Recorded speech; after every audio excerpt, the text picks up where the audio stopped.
Students, आज हम बहुलक ज्ञात करने की वैकल्पिक रीति के बारे में पढ़ेंगे। सामान्य तौर पर अब तक जो भी बहुलक हम लोगों ने देखा है, एक तो निरीक्षण रीति से हम बहुलक ज्ञात कर सकते हैं और दूसरा मैंने आपको बताया था समूहन रीति से भी बहुलक ज्ञात किया जा सकता है।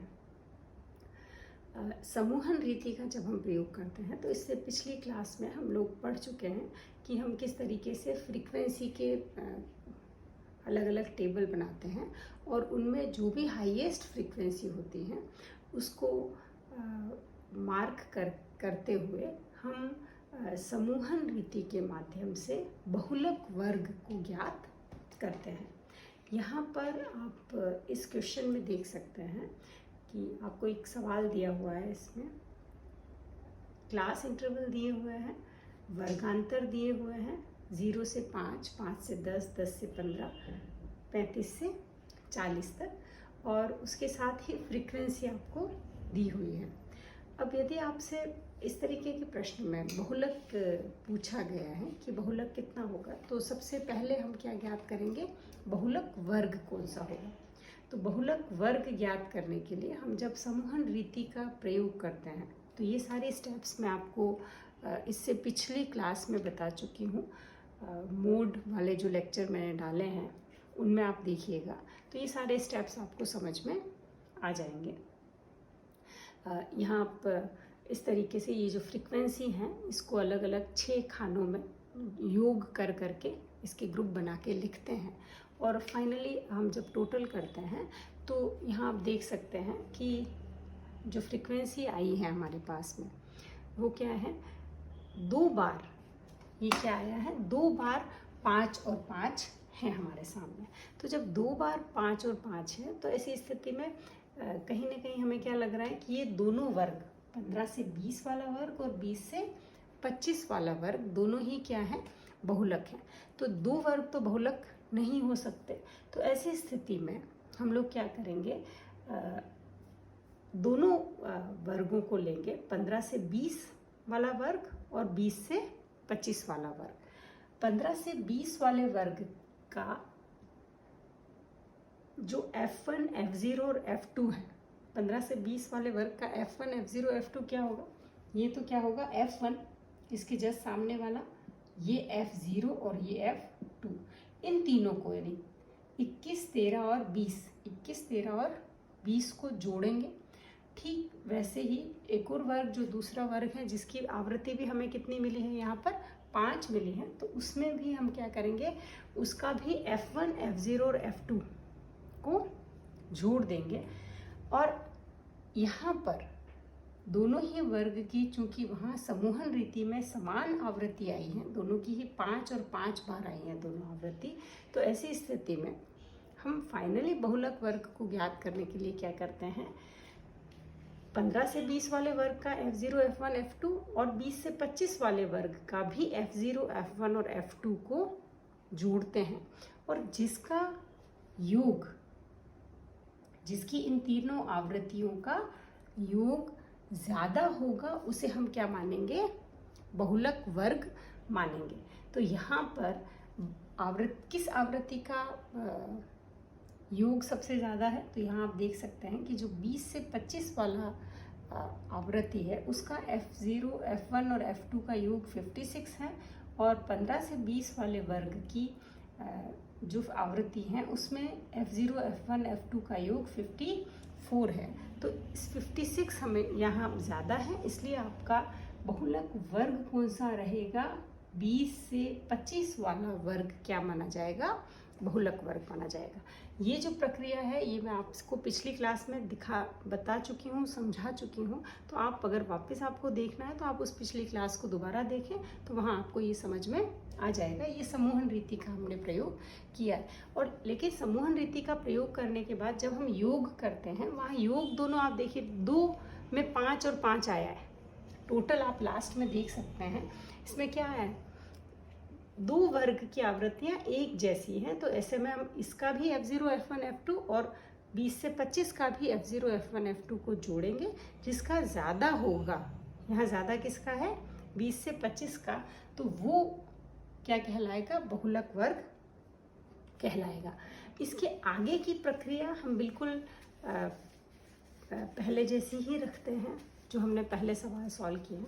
तो हम ये वाला करके देखते हैं कि सूत्र आप लोगों को याद होगा। z इज इक्वल टू क्या लिखते हैं हम?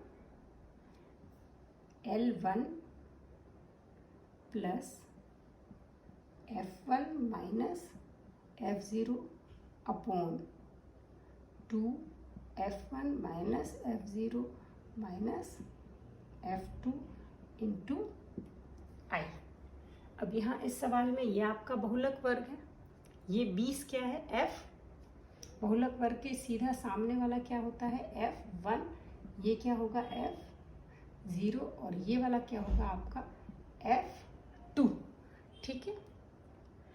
क्लास इंटरवल आपको पता ही है, L आपको पता है, L यानी जो बहुलक वर्ग है उसकी निचली आवृत्ति, तो ये आपका L1 होगा, वो कितना होगा? 20। और I कितना होगा? इनका अंतर 20 से 25 का, या इन सारे वर्ग का अंतर कितना है? वो I होगा। अब आप लिख लीजिए Z इज इक्वल टू क्या है? L1 कितना है? 20 प्लस F1 कितना है? आप देखिए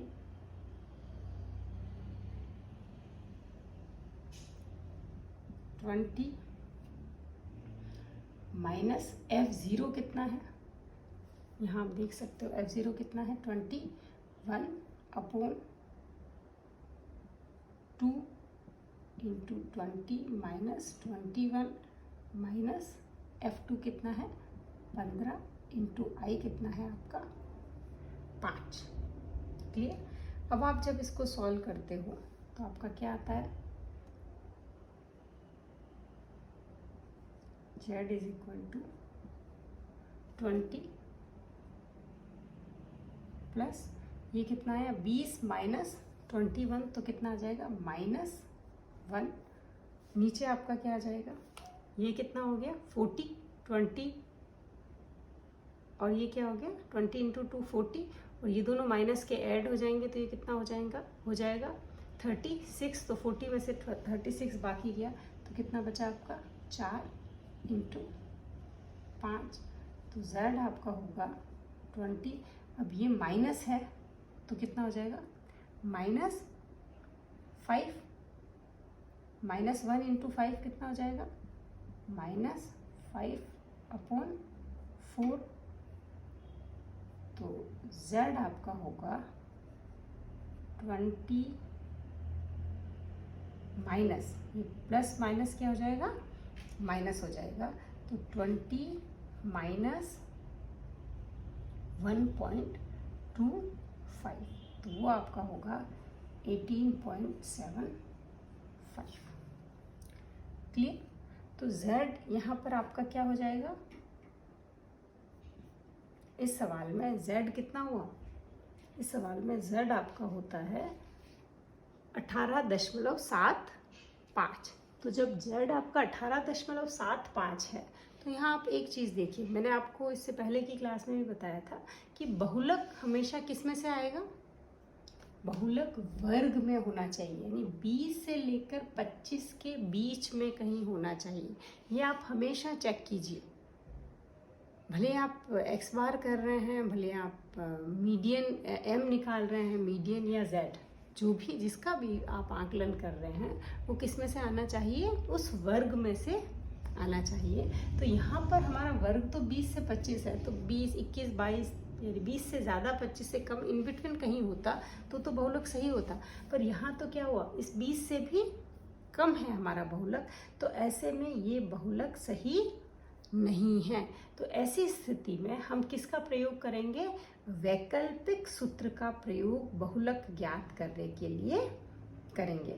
और वैकल्पिक सूत्र किस तरीके का होता है वो आपको हमेशा ध्यान रखना है। आप ये वाला सूत्र का प्रयोग करिए, चेक करिए कि आपका बहुलक का आंसर सही आ रहा है या नहीं आ रहा है। अगर नहीं है तो ऐसी स्थिति में आप किस रीति का प्रयोग करेंगे? वैकल्पिक रीति का प्रयोग करेंगे। और वैकल्पिक रीति में सूत्र भी चेंज हो जाएगा। और वो सूत्र किस तरीके का होगा ये मैं आपको बताती हूँ। वैकल्पिक रीति का अब चूंकि 18.75 हमारा इस वर्ग से बाहर है, अतः हम किसका प्रयोग करेंगे, वैकल्पिक रीति का प्रयोग करेंगे। तो ये तो स्टेप आपको करनी ही है, और उसके बाद आपको क्या लिखना है, वैकल्पिक रीति का, चूंकि बहुलक वर्ग से बहुलक कितना है, चूंकि z 18.75 है, जो कि वर्ग क्या है, 20 से 25 में नहीं आता है, अतः हम वैकल्पिक सूत्र का प्रयोग करेंगे। कैसे करेंगे वैकल्पिक सूत्र का प्रयोग, तो आप हमेशा ध्यान रखिए वैकल्पिक सूत्र क्या होता है, ये भी आपको याद रखना है। z is equal to L1 plus, इतना तो हम पहले भी लिखते ही थे, पहले क्या लिखते थे उसमें, और अब थोड़ा सा चेंज होगा, F2 upon F0 plus F2 into I। Clear, इस सूत्र और पुराने सूत्र में अंतर है। ये आपका वैकल्पिक सूत्र है, और पुराना सूत्र जो मैंने आपको इससे पहले जस्ट बताया था। अब हम वैकल्पिक सूत्र में भी मान आपके यही रहेंगे, तो यही चीज़ें हम इसमें रख लेंगे। तो z is equal to L1 आपका कितना है, पहले भी 20 था, अभी भी क्या रहेगा 20, प्लस F2 कितना है, तो आप देखिए F2 कितना है यहाँ ऊपर 15, तो यहाँ क्या लिख लेंगे 15 upon F0 plus F2, F0 कितना है 21 और F2 कितना है 15, तो 21 प्लस 15 इंटू I आपको पता ही है क्लास इंटरवल, यानी इन सारे वर्गों का अंतर कितना है 5 का अंतर है, तो यहाँ I हम क्या लिख लेंगे 5 लिख लेंगे। अब आप इसको सॉल्व कर लीजिए, तो z इज इक्वल टू क्या हो जाएगा आपका 20 प्लस 15 इंटू 5 75 डिवाइडेड बाय 36, तो ये आपका z इज इक्वल टू हो जाएगा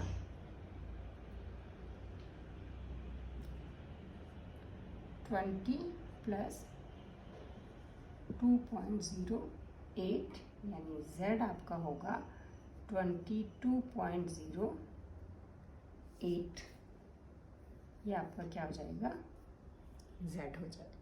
तो यहाँ आप देखिए z क्या है, 20 से 25 वाले इस वर्ग के बीच में ही कहीं है, इसलिए यदि इनकेस आप सवाल में देखते हैं कि बहुलक वर्ग से बाहर है आपका बहुलक, तो ऐसी स्थिति में हम किस सूत्र का प्रयोग करेंगे, वैकल्पिक सूत्र का प्रयोग बहुलक ज्ञात करने के लिए करेंगे। Thank you.